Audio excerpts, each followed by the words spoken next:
Dubai এবং ইউএইর ব্যাপারে অনেক মুসলমানের একদিকে যেমন তারা ডেফিনেটলি আমরা বাইরে থেকে দেখতে পাই যে তারা ইকোনমিক্যালি অনেক ভালো করছে এবং করতেছে, এট দ্য সেম টাইম মুসলমানদের মধ্যে একটা বড় অংশ, বাঙালিদের মধ্যে তাদের ব্যাপারে বেশ কিছু ক্রিটিসিজম আছে এবং ক্রিটিসিজমের একটা বড় অংশ, তারা বেশিরভাগই দুবাইতে যায়, কিন্তু বড় অংশ হচ্ছে তারা উল্টাপাল্টা কাজ করে, ইসলাম বিক্রি করে দিছে, তারা বিভিন্ন রকম স্মাগলিং করাপশনের সাথে আছে। এই ধরনের ক্রিটিসিজমে বাংলাদেশের একটা বিশাল অংশ আমি দেখছি ইভেন এডুকেটেডদের মধ্যে তারা ভরপুর। কারণ আপনি বাংলাদেশ ডেফিনেটলি দেখছেন, বাংলাদেশের বিজনেস কালচার দেখছেন, আপনি ইউরোপ আমেরিকার জীবন দেখছেন, পড়াশোনা করছেন, আপনার ডেফিনেটলি একাডেমিক যোগ্যতা ছিল, আপনি আপনার আব্বা আম্মার জন্য যেতে চান, বাট একাডেমিক যোগ্যতা ছিল ইউরোপ আমেরিকায় ডেফিনেটলি সেটেল করার। তো এখন যখন আপনি দুবাইতে আছেন ফর মোর দেন 3 ইয়ার্স, আপনার কাছে কি মনে হয় যে আমাদের বেশিরভাগের মানুষের ইউএইর সাকসেসের ব্যাপারে কোন জিনিসগুলো বোঝা উচিত যেটা আমরা জানি না বা বুঝি না? খুব ভালো একটা কোশ্চেন করছেন। আমি এই জিনিসটা আমরা ক্রিটিক্যালি একটু অ্যানালাইসিস করি, কারণ আমরা আসলে হুজুকে বাঙালি না হয়ে যাই। আমার একটা সবসময় স্বপ্ন ছিল 18 বছর বয়সে পৃথিবীতে যাই হয়ে যাক, আমি আমেরিকায় যাব, আমি আমেরিকান হয়ে যাব, ঠিক আছে, অস্ট্রেলিয়াতে যাব, অস্ট্রেলিয়ান হয়ে যাব, ইংল্যান্ডে যাব, ব্রিটিশ হয়ে যাব। কিন্তু আমরা তো আসলে ভেতরের গল্পগুলো জানি না, ভেতরের কান্নাগুলো জানি না।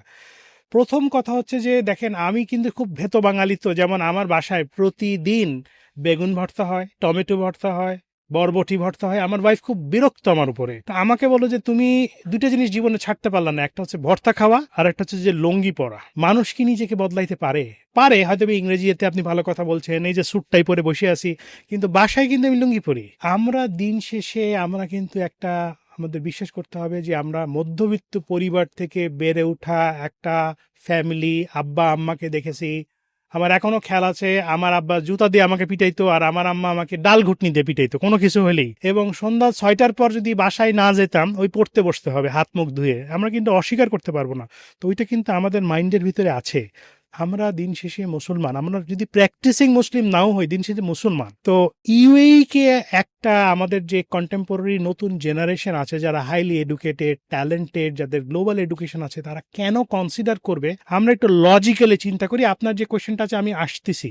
এক নম্বর হচ্ছে, আমি যেটা বলবো সেটা হচ্ছে যে UAE is a fastest growing economy in the world. যে তাদের জিডিপি গ্রোথ বলি, এমপ্লয়মেন্ট রেট বলি, ফরেন ট্যালেন্ট রিটেনশন বলি, এটা ফাস্টেস্ট গ্রোয়িং। এবং তারা, আমরা ইউএই কিন্তু ইউনাইটেড আরব আমিরাত, এবং আমরা এটাকে দুবাই বলেছি। দুবাই কিন্তু দেশ না, দুবাই একটা হচ্ছে স্টেট, লাইক হচ্ছে আপনার নিউ ইয়র্ক শহরের মতো, অথবা আপনার লন্ডন শহরের মতো, অথবা কুয়ালালামপুরের মতো। কিন্তু UAE is a very conservative country. আপনি যদি অন্য অন্য স্টেটগুলোতে যান, আবুধাবিতে যান, আমি যে শহরে যাই সেই শহরে আমি যদি বলি ফুজায়রাতে, যেখানে আপনি তাহাজ্জুদ নামাজ পড়তে পারবেন, রাতে তাহাজ্জুদের পরে জিকির শুরু হয়ে যাচ্ছে, ছেলেমেয়েরা জিকির করে, নামাজ পড়ে, ছেলেরা পর্দা করে, মেয়েরা তো করে, মেয়েরা পর্দা করে, ছেলেরা পর্দা করে। তো ইউএইর অন্যান্য যে শহরগুলো আছে ইজ ভেরি কনজারভেটিভ। তো এক নম্বর আমি বলবো হচ্ছে যে ফাস্টেস্ট গ্রোয়িং ইকোনমি, যেখানে employment rate high, health and safety আছে, টেকনোলজিক্যালি অ্যাডভান্সড। 2 নম্বর হচ্ছে ইউএই তাদের ইসলামিক কালচার এবং ফ্যামিলি ভ্যালুজ নিয়ে কখনোই কম্প্রোমাইজ করে না। আমরা দুবাইটাকে বাদ দিই, কারণ দুবাইতে আমার মনে হয় যে 90% পপুলেশন আর এক্সপ্যাটস, ইউরোপিয়ান, আমেরিকান, অস্ট্রেলিয়ান, রাশিয়ান। দেখেন, আপনি যদি থাইল্যান্ডের পাতায়াতে যান, থাইল্যান্ডের পাতায়াতে যারা যায় তাদের কিন্তু একটা বড় অংশ night life is very important. আমার যারা কলিগ আছে, যারা ইউরোপিয়ান কলিগ আছে, একটা জায়গায় বসলে তারা কিন্তু একটা বিয়ার খায়, বিয়ার নিবে, এটা তাদের জন্য ভেরি ন্যাচারাল। সিগারেট খাওয়া, বিয়ার খাওয়া ইটস ভেরি সিম্পল, আমাদের সমাজের সাথে না। আপনি যদি একটা রাশিয়ানকে অথবা আমেরিকানকে, একটা অস্ট্রেলিয়ানকে যদি অ্যাট্রাক্ট করতে চান, তাদের তো সেই পরিবেশ দিতে হবে, রাইট? তো আমার মনে হয় যে ইউএই ফরেনারদের একটা ট্যুরিজম কান্ট্রি, ট্যুরিজমকে অ্যাট্রাক্ট করার জন্য যা কিছু আছে তারা সেটাকে অ্যাভেল করেছে। মালয়েশিয়া, কুয়ালালামপুরের মতো, থাইল্যান্ডের মতো, দুবাইতে করেছে। কিন্তু দুবাইয়ের বাইরে শারজাতে অ্যালকোহল ইজ রেস্ট্রিক্টেড। আপনি চাইলেই যে কোনো পাব, যে কোনো জায়গায় আপনি কোনো অবৈধ কাজ করতে পারবেন না, ইটস হাইলি রেস্ট্রিক্টেড। আমি যদি বলি ফ্যামিলি ভ্যালুস, আমি যেখানে যে শহরে থাকি সেই শহরে আমি 5 ওয়াক্ত আজান শুনতেছি, তাহাজ্জুদের নামাজ মানুষ যেতে পড়তেছে। মজার ব্যাপার হচ্ছে, আমি বাংলাদেশের কথা বলি, বাংলাদেশে আমরা যখন রোজার মাস আসে আমাদের একটা ফেস্টিভ শুরু হয়ে যায়, ইফতারি, আবার সেহেরি পার্টি। সেহেরিতে আবার দেখা যাবে বড় বড় কোম্পানিগুলো, ব্যাংকগুলো, টেলিকম কোম্পানি স্পন্সর করে। ইউইতে যেয়ে দেখলাম সেহেরির কোথাও বাইরে নাস্তা বা সেহেরি বা বা ইফতার করার কোনো ব্যবস্থা নাই। দেখলাম কেন? বলে ইফতার অথবা সেহেরি এটা তো রোজার মাসে তুমি সংযমে, ওরা একটা খেজুর দিয়ে দুধ দিয়ে বাসাই করে। এবং কোনো জায়গায় কোনো অনুষ্ঠানই ওদের হয় না। আমি আমি আমি এটা পৃথিবীর কোথাও আমি দেখি নাই। বাংলাদেশে কি হয়, আপনি বসুন্ধরাতে যান, আপনি ইস্টার্ন প্লাজাতে যান, আপনি বিভিন্ন জায়গাতে যান, আমাদের একটা ফেস্টিভ সিজন, আমাদের ওয়েট 5 কেজি 10 কেজি বেড়ে যায় খেতে খেতে খেতে খেতে। ইউএইতে কিন্তু হয় না, মুসলিম দেশে কাতারে কিন্তু এটা হয় না। এবং আমি আমি আমাদের বাসার থেকে সমুদ্র পাড়টা খুব কাছে, এবং আমাদের যখন আমরা যে বলি এটা আমব্রেলা বিচ, আপনি দেখবেন ওইখানে ছেলেমেয়েরা খুব আর্লি বিয়ে করে। মেয়েরা 18 বছরে তাদের এঙ্গেজমেন্ট হয়ে যায়, দেখা যাবে যে গ্র্যাজুয়েশন করার পর সে জানে তার ফিউচার পার্টনার কে, এবং সে দেখা যায় 18, 19, 20, 21 তারা they get married and settle down. আপনি একটা পার্কে যাবেন, দেখবেন যে হাজবেন্ড ওয়াইফ ইসলামিক পারমিশন যেভাবে দেওয়া আছে সেভাবে তারা লিড করে, ছেলে মেয়ে নিয়ে তারা সময় স্পেন্ড করছে।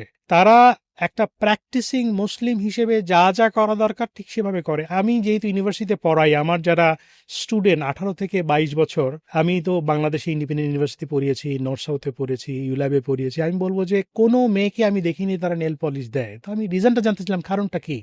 কারণ হচ্ছে যেহেতু তারা নামাজ পড়ে, এবং অনেক স্টুডেন্ট আছে আমাকে রোজার মাসে বলছে তোমার এই পরীক্ষা দিলে চলবে, তা আমাকে তো জিকির করতে হবে, কোরআন শরীফ পড়তে হবে, আমাকে কি নাম সেহেরিতে উঠে আমাকে আল্লাহকে জবাব দিতে হবে না?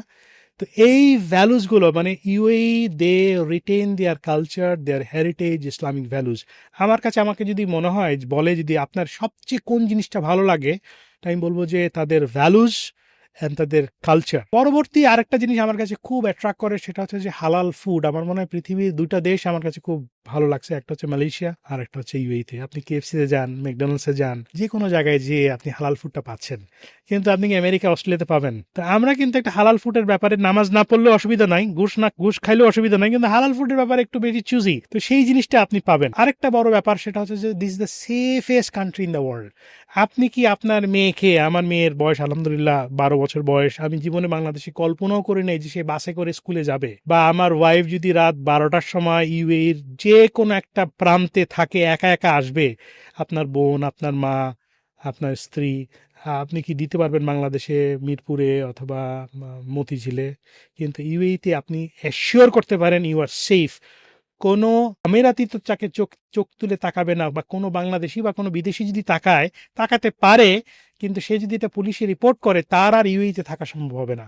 তো এরকম সেফটি পৃথিবীর কোন দেশ দিবে? ইউএই হচ্ছে পৃথিবীর second safest country in the world. Iceland হচ্ছে সেফেস্ট, সেকেন্ড সেফেস্ট হচ্ছে ইউএই। এবং আমি যদি সেফটির দিকে চিন্তা করি, তাহলে আপনার আমেরিকা হচ্ছে 70 নম্বরে আছে। তো আমার মনে হয় যে যদি আপনি সেফটির ব্যাপারে কনসিডার করেন, এটা একটা বড় ব্যাপার। আরেকটা আমি বলবো সেটা হচ্ছে যে this is the best place to raise your kids. আমি যখন আমেরিকাতে ছিলাম, আমেরিকাতে আমি যেই বাসায় ছিলাম, তো রাতের বেলা খুব আওয়াজ হতো, মিউজিকের আওয়াজ। তো মধ্যবিত্ত পরিবারে তো ওরকম সচ্ছলতা ছিল, কিন্তু বিলাসিতা ছিল না। তো আমি আমার বন্ধুকে জিজ্ঞেস করলাম ওখানে কিসের আওয়াজ হয়, তো আমাকে বললো যে এটা স্ট্রিপ বার, টপলেস বার। তো আমেরিকাতে তো আপনি যদি একটা বিয়ার দেন, আপনি যা কিছু চান, এভরিথিং ইজ পসিবল, অ্যাক্সেসিবল।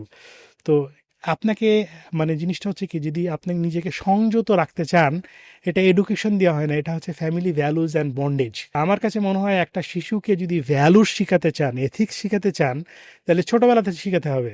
এই ছোটবেলায় আমার মনে হয় যে ইউএইতে তারা যে কালচারটা ইনহেরিট করে, এইটা আপনার ভ্যালুসটা আমার মনে হয় তাদের সারা জীবন থাকবে। যেমন আমার মেয়ে কোরআন শরীফ, শুকর আলহামদুলিল্লাহ, কোরআন শরীফ এখন পড়তে পারে। কোরআন শরীফ না, অ্যারাবিক পড়তে পারে, বলতে পারে, লিখতে পারে, এবং ক্রিটিক্যালি অ্যানালাইজ করানো শেখানো হচ্ছে। এবং আপনাকে স্কুলে নামাজ পড়তে হবে, সেটা পরবর্তী পর্যায়ে আপনি করেন কি করেন না, ইটস ডিফারেন্ট কেস। বাট এই যে এই প্র্যাকটিসটা আপনাকে যে শেখাচ্ছে যে আপনার রিলিজিয়নটা প্র্যাকটিস করতে হবে। আপনি যদি নন মুসলিম হন তখন আপনাকে বলবে না, কিন্তু যদি আপনি মুসলিম হন তাহলে আপনাকে কোরআনের ইন্টারপ্রিটেশনটা জানতে হবে। তারপরে আমি যেটা বলবো সেটা হচ্ছে যে standard of living and infrastructure. আমি যেখানে উঠেছি সেখান থেকে আপনার এখানে আসতে আজকে আমার প্রায় 1 ঘন্টা সোয়া ঘন্টা লাগলো। মজার ব্যাপার হচ্ছে আমার অফিস 8টার সময়, আমি যদি 7:30টার সময় ঘুম থেকে উঠে 7:45টার সময় যদি যাই, তারপরও 3-4 মিনিট আগে চলে যাব। তা আমাদের এই যে দেখেন, আমাদের চুল পড়ে গেছে, বয়স হয়ে গেছে। আমার তো মনে হয় আমাদের জীবনের 1/3 অংশ আমরা নিয়ে নিছি হচ্ছে ট্রাফিক জ্যামে। তো এখন অনেকে বলে যে ইউটিউবের সময় শুনলাম যে বলতেছে যে তোমরা ওই যে ট্রাফিকে যখন থাকো তখন ইস্তেগফার করো। সেই সময় তো জানতামও না।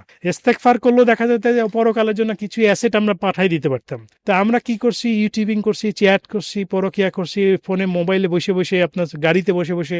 তা আমার মনে হয় যে ট্রাফিক ইনফ্রাস্ট্রাকচার, তারপর হচ্ছে হসপিটাল, পার্ক, আমার আমার আমি আমি বাংলাদেশে এখানে ঢাকাতে আমার বাবার বাড়ি পরিবাগে একটা পার্ক নাই। আমার মেয়েটাকে যে স্কুলে পড়তো বাংলা ধানমন্ডিতে, একটা খেলার জায়গা নাই। আমরা যখন স্কুলে পড়ছি, আমি 11 টাকা দামের স্কুলে পড়ছি, বিশাল মাঠ, তারপরে টিফিন দিত কলা পাউরুটি, সেটা কিন্তু আর নাই। এখন ইংলিশ মিডিয়ামে স্কুলে 30 জন 40 জন বাচ্চা পড়ে, গাদাগাদি করে, তারা তো অসুস্থ হয়ে বড় হচ্ছে, রাইট? খেলাধুলা করার জায়গা নাই, এক্সারসাইজ করার কোনো জায়গা নাই, ফিজিক্যাল যে একটা তাদের কগনিটিভ ডেভেলপমেন্ট, আমি তো সেখানে দেখি না। তারা হচ্ছে ভিডিও গেমস। আর আমাদের বাংলাদেশে বিনোদন বলতে হচ্ছে যে কোনো রেস্টুরেন্টে যে আপনি খাবেন এবং মোটা হয়ে যাবেন, এটা ছাড়া আর কি আছে বলেন? তো সেখানে স্কুল আছে, পার্ক আছে, অ্যাক্টিভিটিস আছে, আপনি পাহাড়ে হাইকিং এ যেতে পারবেন। আমরা তো বাইরে রেস্টুরেন্টে খেতে যাই না, কিন্তু আমরা দেখা যায় যে প্রতিদিনই হয়তো সমুদ্রের পাড়ে হেঁটে বেড়াচ্ছি, একটু পার্কে যেয়ে হয়তো একটু নিজের ঘরে রান্না করে ওখানে খাচ্ছি। ফ্যামিলি যেটাকে বলে, একটা সাধারণ মানুষের বেঁচে থাকার জন্য, যেটা আমার বাবা চাচারা যেটা করেছেন, যে আমার স্ত্রী ওদের দেশের বাড়ি রাজশাহী, তারা বলে আমরা ওই ইসের পারে, নদীর পারে যেতাম, পদ্মার পারে যেতাম, ওইখানে যেতে বাতাস খেতাম। তো ওইটা তো আমাদের জীবনে এখন একটা ফ্যান্সি জিনিস হয়ে গেছে। তো আমার আব্বারা যখন ছিল তখন পুকুরে সাঁতার কাটতো। তো এখন আমরা এটাকে বলি লেক, লেকের ধারে বাসা। এটা তো হচ্ছে যে এখন $1 মিলিয়ন নিচে গুলশান বাড়ি ধরেতে নাই। তো সাধারণ মানুষের জীবন যাপনের জন্য যে এলিমেন্টস, সেগুলো বাংলাদেশে আমার মনে হয় যে ইটস এ ভেরি এক্সপেন্সিভ। কিন্তু আমি মনে করি যে ইউএইতে এটা প্রত্যেকটা নাগরিকের জন্য সেই সুবিধাটা আছে, পাবেন। তারপরে আমি বলবো সেটা হচ্ছে যে যারা প্রফেশনাল আছে, যারা একাডেমিক্স আছে, কর্পোরেট প্রফেশনাল আছে, ডাক্তার আছে, ইঞ্জিনিয়ার আছে, it's a multi cultural work environment. আমি যদি 5 জন কলিগের বলি, দেখা যাবে যে তারা রিজিয়নকে রিপ্রেজেন্ট করে। একজন হয়তো বা ব্রিটিশ, একজন হয়তো বা আমেরিকান, একজন হয়তো বা অস্ট্রেলিয়ান, একজন কানাডিয়ান, রাশিয়ান। তাহলে হচ্ছে কি যে আপনার কিন্তু আপনি নিজেকে যাচাই বাছাই করতে পারছেন, আপনার মেধাটা বাংলাদেশে আপনাকে কি শিখিয়েছে। I am grateful to Bangladesh. বাংলাদেশে আমি লেখাপড়া করেছি, সরকারি স্কুলে পড়েছি, এবং আমার কাছে মনে হতো যে আমাদের হয়তো বা কোনো যোগ্যতাই নেই। কিন্তু এখন যখন আমরা আমেরিকানদের সাথে, ইউরোপিয়ান, আমার বস ইউরোপিয়ান, আমার colleague European, I am the only Bangladeshi যে ফেডারেল গভর্নমেন্টে কাজ করছি এডুকেশন সেক্টরে, এবং আমার কাছে কখনোই মনে হয় না আমি ইনফেরিয়র। এবং আমাদের যে ওই যে নামটা শিখিয়েছে 7-এর ঘরের, 8-এর ঘরের, 14-এর ঘরের, 18-এর ঘরের, সেগুলো কিন্তু এখন কাজ করে। তো যে আপনার ওয়ার্ক এনভায়রনমেন্ট, সেটা একটা বিশাল ব্যাপার। তারপরে আমি যেটা বলবো সেটা হচ্ছে যে এটা একটা ট্যাক্স ফ্রি কান্ট্রি, সেটাও আপনি বিবেচনা নিতে পারেন। আমেরিকায় যে আপনি গুড জব, আপনি বলতে পারেন $100,000, $100,000 আপনি আয় করবেন, সেখানে তো 35 থেকে 45% আপনার ট্যাক্সই কেটে নিবে। কিন্তু UAE is a full tax free country. এবং অনেকে বলে আচ্ছা আমি ইউএইতে যাব, আমার ভবিষ্যৎ কি, আমার ভবিষ্যৎ ছেলে মেয়ে কি হবে? ভাই, আমি আপনাকে বলতে পারি, আপনি যদি কোরআনকে বিশ্বাস করেন, আল্লাহকে বিশ্বাস করেন, 1 মিনিট পরে আপনি বাঁচবেন কিনা সেটারই কোনো গ্যারেন্টি নাই। আপনি আপনার ভবিষ্যৎ প্রজন্ম আপনি it is not in your control. তারপর আমি বলতে পারি যে ইউএই গভর্নমেন্ট এখন আপনার যে কোনো এক্সপার্ট, যে কোনো কেউ চাইলে লিগেলি যদি আপনি আর্ন করে থাকেন, you can buy a house. And ট্যালেন্টের জন্য তারা গোল্ডেন ভিসা দিচ্ছে। আপনি যদি ওয়ার্ল্ডের টপ 100 ইউনিভার্সিটি থেকে লেখাপড়া করে থাকেন, আপনাকে সাথে সাথে গোল্ডেন ভিসা দিয়ে দেবে। আপনি যদি কোডিং এর উপরে যদি আপনার অভিজ্ঞতা থাকে, তাহলে আপনাকে সাথে সাথে গোল্ডেন ভিসা দিয়ে দেবে। আপনি যদি স্পেশাল ট্যালেন্ট থাকেন, অ্যাথলেট থাকেন, বিশেষ প্রতিভা দিয়ে থাকেন, তাহলে আপনাকে গোল্ডেন ভিসা দিবে। মানে হচ্ছে ইউএই গভর্নমেন্ট তাদের 2031-এর প্ল্যানে যারা পৃথিবীর মেধাবী, পৃথিবীর মধ্যে টপ 10 হতে চায় এবং মেধাবীদের তাদের এখানে প্লেস করতে চায়। তো একটা সাধারণ মানুষের জন্য আর কি চান আপনি? আমার মনে, আমি জানি না আমি এটা জিনিসটাকে ক্ল্যারিফাই করতে পারলাম কিনা, বাট আমার মনে হয় যারা ট্যালেন্টেড আছেন বাংলাদেশের যুব সমাজ, তারা আমার মনে হয় যে ইউ ক্যান কনসিডার। এই ভিডিও ক্লিপসগুলো যদি আপনি মিস করতে না চান, পার্সপেক্টিভ ক্লিপসে সাবস্ক্রাইব করুন।